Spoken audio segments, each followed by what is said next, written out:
Muy buenos días, gracias por la invitación. Es un panorama muy difícil el que tiene el gobierno y el país hacia adelante. Lo que se viene no es sencillo, no ha sido sencillo desde que se posesionó el gobierno hace casi 2 años o 2 años. Y la prueba está en que no hemos avanzado, no ha habido crecimiento económico.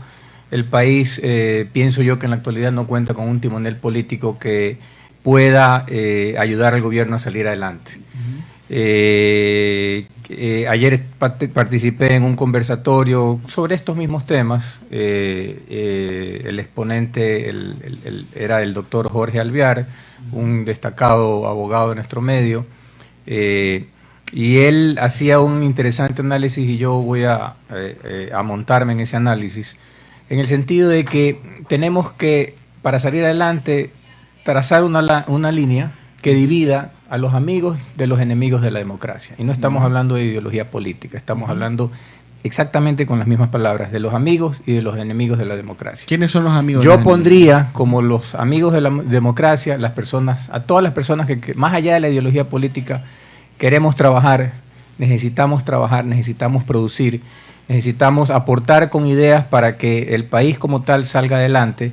De lo que más le duele en este momento, que es básicamente dos aspectos. En el aspecto económico no soy muy experto en esa materia, obviamente, por mi profesión, soy abogado, pero sabemos que el país adolece de dos grandes problemas, que es el tamaño de la burocracia, ¿no? El aparato del Estado, la estructura del Estado en términos de burocracia demasiado grande, gigantesco, y la deuda externa. Sobre la deuda externa se puede renegociar, pero ¿qué vamos a hacer con el tamaño del Estado? No se dice nada al respecto.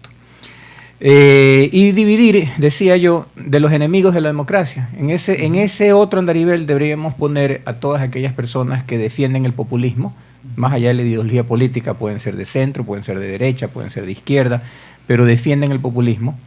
Y en estos enemigos de la democracia deberíamos poner a todas aquellas personas que no entienden que solamente con trabajo y con crecimiento económico y con competitividad el país va a salir adelante. Abogado. Y en eso, y quiero ser enfático, yo pondría como enemigos de la democracia a la mayoría de los partidos políticos que no han entendido que tienen que sacar adelante al país con consensos y no con disensos. Y pondría tal vez como abanderados a los indígenas, no tanto a los indígenas, pero sí a sus principales dirigentes que están completamente perdidos y digamos, están fuera de foco, ¿no? Con una serie de ideas y con una serie de discursos que no van a llevar al país adelante. Abogado, le hago en ningún momento. Una breve consulta y ya para dar paso a otros panelistas. A ver, el gobierno ya va 2 años y pico, ¿no es verdad? Pero veamos el escenario que ha recorrido estos 2 años. Ha tenido asamblea, apoyo de bancadas móviles, o sea, de bloques móviles entre el Partido Social Cristiano, Creo, Suma, el BIN, lo han apoyado en los proyectos del gobierno. Han tenido a un poder judicial que también ha sido amable con el gobierno.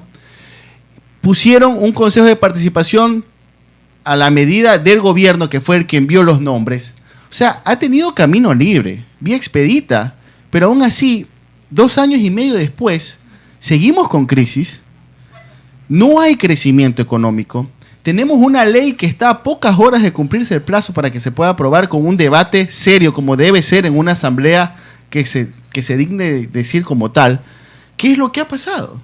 Bueno, es muy difícil predecir lo que se viene. Lo que ha pasado, no quiero que se me malinterprete, hay cosas buenas que el gobierno ha podido alcanzar. Ha hecho un trabajo muy interesante a lo largo de este tiempo en reinstitucionalizar al país. Es un país que respira aires de un poco más sinceros en cuanto a democracia se refiere, en cuanto a derechos, respeto de derechos de la Constitución, libertad de expresión. Lo que teníamos con Correa y lo que tenemos ahora con Moreno son dos escenarios completamente diferentes. Y si me toca a mí escoger con qué me quedo, pues 100% me quedo con el escenario que nos plantea Moreno, nos ha planteado durante este tiempo. Pienso que el error ha sido llenarse de gente que no tenga, digamos, que tiene cosas muy, muy buenas, ¿no? Pero desgraciadamente, como decía al principio de la entrevista, no hay un timonel político que le haga entender al gobierno o al presidente por dónde es el camino. Y yo empezaría por tal vez volver a los inicios y replantearle ya no tanto a los empresarios y a los trabajadores, porque ellos conocen exactamente bien cuál es el panorama, pero al que tiene que en definitiva apoyar o no las gestiones hacia adelante del gobierno, que es el pueblo. El pueblo sabe que hay crisis, pero no sabe en qué consiste. El pueblo ecuatoriano sabe que hay déficit presupuestario, pero no sabe en qué consiste.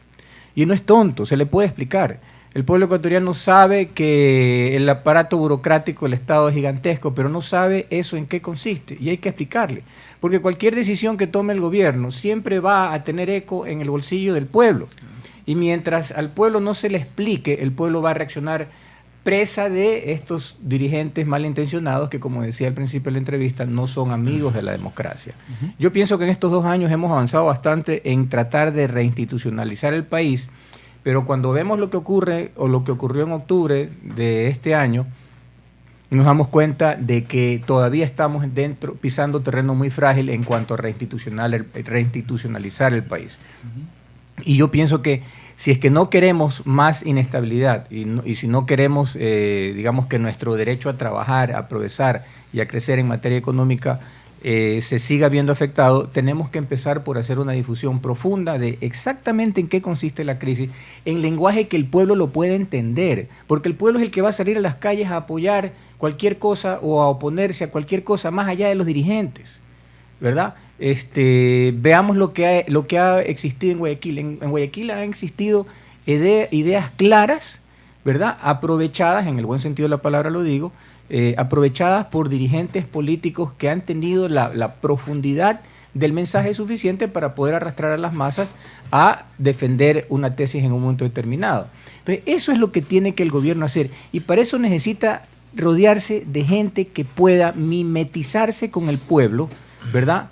Que pueda sentarse, si es de comer chicha, tomar chicha, perdón, hacerlo, ¿verdad? Si es de comer un ceviche en un agachadito, hacerlo con el pueblo. Pero eso también es populismo, abogado. No es populismo, es entreverarse con las personas que toman finalmente las decisiones. Porque una cosa es venderle una idea ridícula al pueblo, como por ejemplo lo hace este Vargas, ¿verdad? Que dice que prohibiendo el extractivismo, o como dice Yacu Pérez, prohibiendo el extractivismo vamos a salir adelante. No, señor, no vamos a salir adelante reservándoles a ellos, a los indígenas, ¿verdad? El subsuelo ecuatoriano que no es de ellos. Eso es populismo. No es populismo ir a una comunidad indígena a tratar de cruzar ideas de cómo poder salir adelante. Ahora, entonces, ¿cómo puede hacer eso? ¿Cómo puede mezclarse con el pueblo? Yo digo, no, la verdad, si tú vives en tus mansiones, vives totalmente alejado o vives en las zonas más exclusivas del país, ¿no? ¿Y cómo te puedes mezclar con el pueblo con intenciones de ayudarlo? Como que no hay diferencia. Las diferencias son abismales entre lo uno y lo otro, ¿no? Mezclarse con el pueblo, comerse un ceviche con el pueblo... Es difícil, Steven, como ideal. Steven, solamente déjame reforzar tu pregunta. ¿Cómo se le explica al pueblo que tiene que pagar los errores de los gobiernos? Porque para mí, por más empatía que uno pueda tener con el pueblo, uno no puede decirle que se lo va a sacrificar, usted va a pagar los errores de los políticos. Yo no entiendo, dígame usted, abogado, cómo usted le puede convencer al pueblo de eso. Desgraciadamente no hay otra alternativa que nosotros, los que trabajamos y los que pagamos impuestos, ¿verdad? Y el pueblo, que es el que paga el precio de los productos que se lleva a la boca. Desgraciadamente no hay más alternativa que comprender que tenemos que pagar por nuestras propias decisiones anteriores las consecuencias de haberle dado el voto a determinado partido político. O sea, ¿verdad? que falló el pueblo. A ver, todas las mayores atrocidades a lo largo de la historia se han cometido en nombre del pueblo y con apoyo del pueblo. Yo pienso que el pueblo sí se equivocó, y se ha equivocado varias veces, al poner al frente del gobierno a personas con un discurso populista. Por eso vuelvo y repito, pienso que lo que tiene que hacer el gobierno, para no desenfocarnos de la pregunta original, tiene o no salida política esto aquí, yo retiraría el proyecto. porque esto aprobado sobre el, digamos, por el Ministerio de la Ley va a traer consecuencias, van a venir más movilizaciones, pero si no lo piensa retirar, dedíquese a difundir exactamente dónde está la crisis y cuáles son las vías de solución para poder llegar a eso. Es interesante lo que usted plantea en estos momentos. O sea, el mismo gobierno debería retirar el proyecto de ley económico urgente al que le ha puesto toda la esperanza para ver si le ingresan esos 700 millones de dólares que tanta falta le hacen para cubrir un huequito, una partecita del déficit fiscal. Pienso que ha cometido un error, debería retirar ese proyecto. Si no lo hace, van a haber consecuencias y vamos a seguir nosotros en este constante tambalear y no vamos a poder trabajar con tranquilidad, que es lo que finalmente todos queremos. Pero vuelvo a repetir, mientras no exista un timonel político en el gobierno que mimetice a todos sus actores, a todos sus ministros, con el pueblo, difunda las ideas correctamente y estructure un programa de trabajo en donde también se incorporen los partidos políticos, nosotros vamos a terminar muy mal. Es muy preocupante lo que ocurre en el país. Hemos retrocedido un poco en materia en lo que habíamos ganado en cuanto a institucionalización democrática con lo que ocurrió en octubre, por culpa en parte de las buenas intenciones, llamémoslo de alguna manera, del gobierno, pero muy culpa de los indígenas y de su dirigencia con la barbaridad que hicieron y los destrozos que hicieron y todo lo que hemos visto, todos los ecuatorianos, la mayoría de nosotros, los muchos más millones de ecuatorianos que aquellos que estuvieron destruyendo Quito, hemos nuevamente puesto en jaque la institucionalidad democrática del país, y a eso me refería cuando hablaba de los enemigos de la democracia. El abogado empezó hablando, el abogado Pincay, sobre la necesidad del crecimiento económico. Chile creció económicamente, mire cómo está incendiado, porque el problema, al menos en mi óptica, es la profunda inequidad que hay en los pueblos de América, en muchos de ellos. De suerte que el crecimiento económico no garantiza el bienestar compartido ni el progreso social. Significa es eso, crecimiento económico, estadísticas. Y lo que necesitan las naciones son que sus gobernantes tomen decisiones más humanas. De hecho, cuando hablan en términos técnicos, como que estuvieran dirigiendo o gobernando, qué sé yo, una fábrica de muebles. Este es un país de seres humanos y hay que tomar decisiones en función de las personas, de los individuos. ¿No le parece a usted que debería ser así? Estoy totalmente de acuerdo con usted, y fíjese que de alguna manera usted me da la razón. Me preguntaba Steven cómo podemos, de repente, las personas que vivimos no en mansiones, yo no vivo en ninguna mansión, pero vivo en San Borondón, en una casa con ciertas comodidades, con ciertas seguridades. ¿Cómo puedo yo entreverarme o mimetizarme con el pueblo que vive de repente pues al pie del salado o en un páramo, en una casa que se cae? ¿Cómo puedo hacerlo? Bueno, no, sí se puede. Yo sí creo. Y mire, ¿por qué razón digo que sí se puede?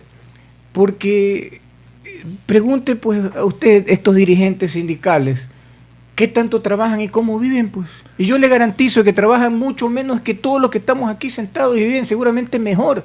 Vea usted Vargas. Yo tampoco cuestiono que el señor Vargas tenga comodidades como usted las puede tener. Mire usted, como siempre cito aquí, el mayor indígena o inca que se rebeló fue, ayúdenme. Tupac. No, sí. Tupac. Bueno, tenía un negocio de mulas que equivale a tener una cooperativa de taxis o de transporte ahora. Vestía ropa, hablaba latín, y un día se acordó de sus orígenes y encabezó la rebelión más grande que ha habido contra el dominio español, y terminó ahorcado, cuando pudo haberse quedado en su casa y con sus comodidades, pero sin embargo sintió que tenía una causa que defender. Estoy completamente... Usted puede tener una posición económica bien, pero usted siente o se conmueve o le duele la pobreza, la desigualdad. Por supuesto. Y usted puede, por supuesto, hacer empatía. Por supuesto. Mire, y coincido completamente con usted que lo que ocurre en América Latina es la consecuencia de no haber entendido que tenemos que acortar distancias, los que podemos un poco más y los que no pueden tanto. Pero en la mitad tenemos que hacer a un lado a estos enemigos de la democracia que no nos permiten acortar esas distancias. Yo tuve una linda experiencia cuando me ocupé algunos cargos públicos hace algunos años atrás, y pude puedo dar testimonio de que este ejercicio sí se puede hacer. Sí. Acortar distancias, los que podemos un poco más y los que podemos un poco menos, llegar a consensos y ponerlos sobre una mesa de trabajo y sacar adelante. Cuando venían los mismos indígenas que ahora protestan y que ahora lideran estos movimientos casi subversivos, yo los conocía la mayoría de ellos y yo me senté en la mesa de trabajo con ellos, pero yo no permitía que vengan y me digan a mí cuál era el problema sin que me digan también cuál era la solución. Correcto. Porque es muy fácil venir y plantear el problema en una mesa de trabajo, ¿no? Puedo venir yo con 10 problemas o con 20 problemas, pero ¿acaso soy responsable planteándolo sin buscar una vía de salida? Entonces le decían, vean señores, reunámonos, pero cuando ustedes también tengan una vía de solución, claro, una alternativa de solución. Y luego regresaban con vías de solución y se daban cuenta de que lo que proponían no necesariamente era viable. Entonces seguíamos trabajando y obviamente íbamos encontrando con firmeza y con coherencia vías de solución que eran factibles. Claro, un diálogo Y debe ser avanzábamos. sin condiciones. Abogado, un diálogo sin avanzábamos. condiciones. Abogado, una última consulta de mi parte. Usted menciona que hay una mejor situación que la que se vivía hace en el gobierno de Rafael Correa. Ahora, yo me consulto, ¿por qué si es que está mejor la situación, por qué Lenín Moreno tiene una credibilidad, una aceptación del 22%, que es paupérrima, y una credibilidad por debajo del 15%? Yo me animaría a pensar que si hubiera una revocatoria de mandato, que jamás va a pasar, no la van a permitir, Lenín Moreno ya debería estar empacando sus cosas de Carondelet. Ahora, ¿por qué la gente, si es que en verdad estamos mejor que hace 10 años, por qué tiene esos números el gobierno? Y la credibilidad, por ejemplo, de la Asamblea Nacional también está por los pisos. Del propio gabinete ministerial está por los pisos. ¿Qué sucede? Mire, no han sabido mimetizarse con el pueblo.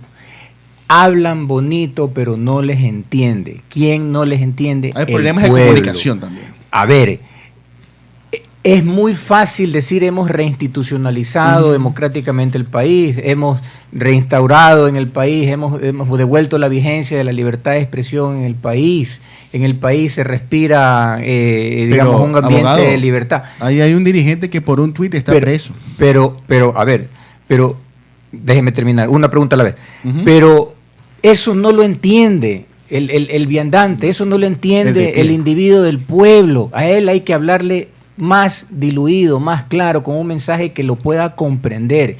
Ese ha sido el gran error.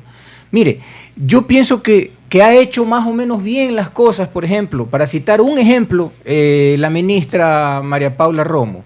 Pero ella tiene un lenguaje que se lo entiende ella misma y tal vez lo que estamos aquí sentados en esta mesa con un nivel de escolaridad que no lo tiene el pueblo. Entonces el pueblo no va a entender lo que ella está diciendo porque el pueblo desgraciadamente tiene otro nivel y a él hay que llegar con otro discurso y con otro mensaje. Por eso es que no tiene la popularidad que se debería o que debería tal vez tener el presidente de la República.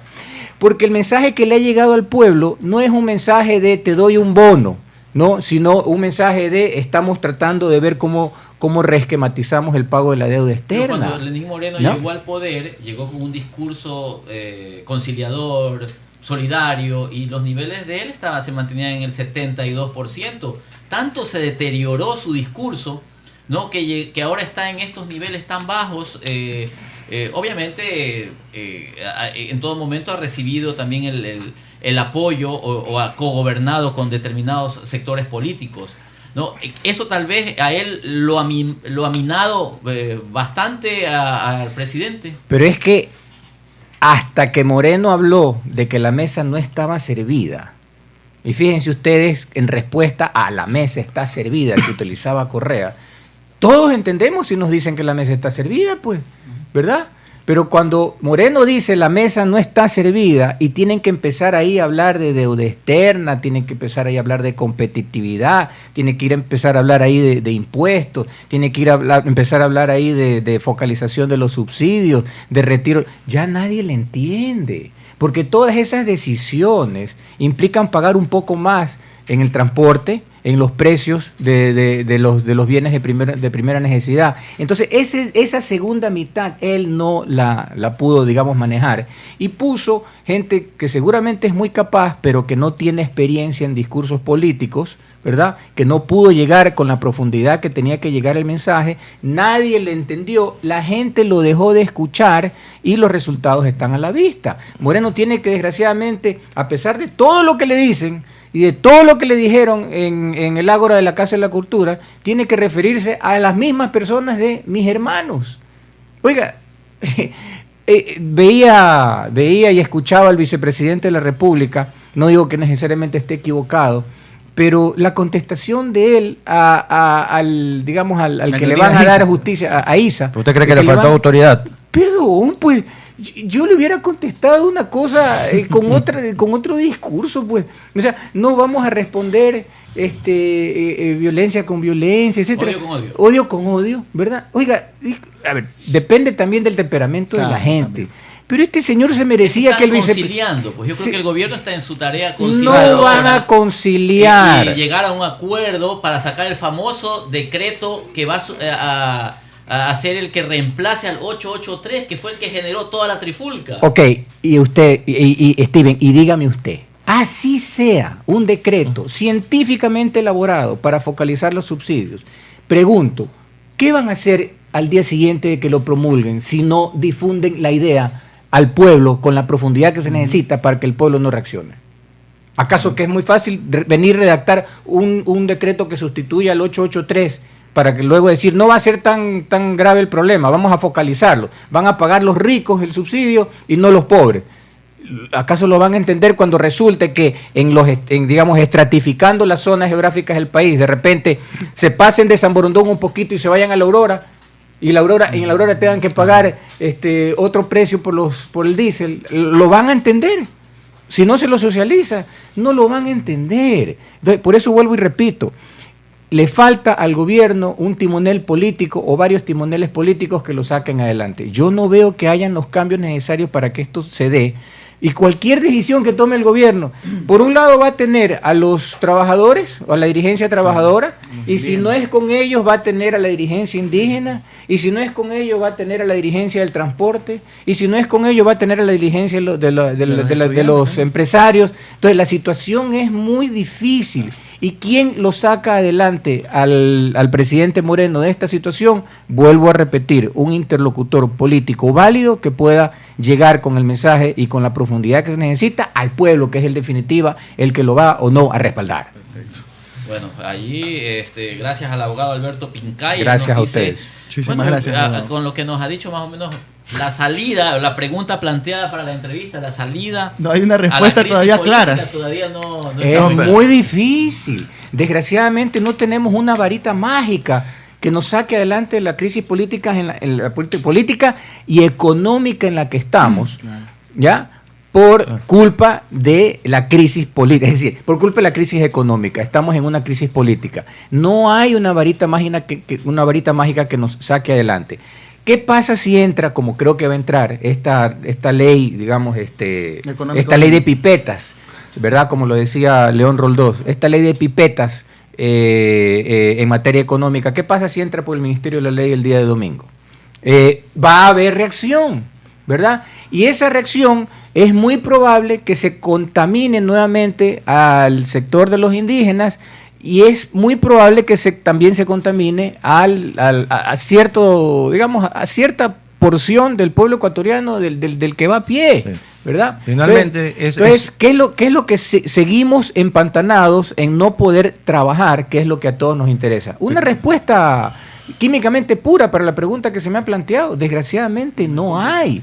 La situación del país es compleja en extremo. Pero la peor crisis, perdón, es que el tema es tratando de encontrar una solución o una respuesta a la pregunta, es la crisis de credibilidad que tienen los políticos actualmente. Es decir, no hay en el Ecuador un político que pueda salir a pedir, ¿no?, que haga un sacrificio el pueblo por su propia patria en estos momentos tan difíciles y que la gente se lo crea. Mire, ¿sabe lo que yo haría?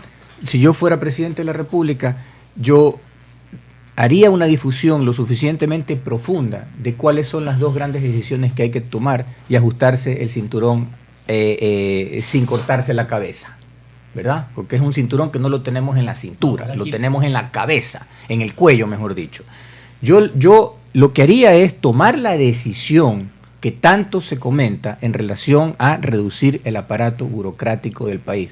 Porque esa idea bien difundida, estoy seguro que la va a apoyar el pueblo. No la van a apoyar los trabajadores, la dirigencia de la dirigencia sindical no la va a apoyar, pero el pueblo seguramente sí, por un lado. Y por otro lado, me gusta la idea que en algún momento planteó León Roldós en alguno de sus artículos, en vez de tener una ley pipeta que ande mordiendo y pellizcando impuestos hasta en la plusvalía que tanto repudiamos los ecuatorianos, sobre todo en la ciudad de Guayaquil con tanta oposición que hubo años atrás, retiraría ese proyecto y plantearía la posibilidad de un solo tributo, subir el impuesto a la renta, no necesariamente por un periodo indefinido, sino por un tiempo determinado, y empezar a estabilizar la economía del país. No le veo otra salida.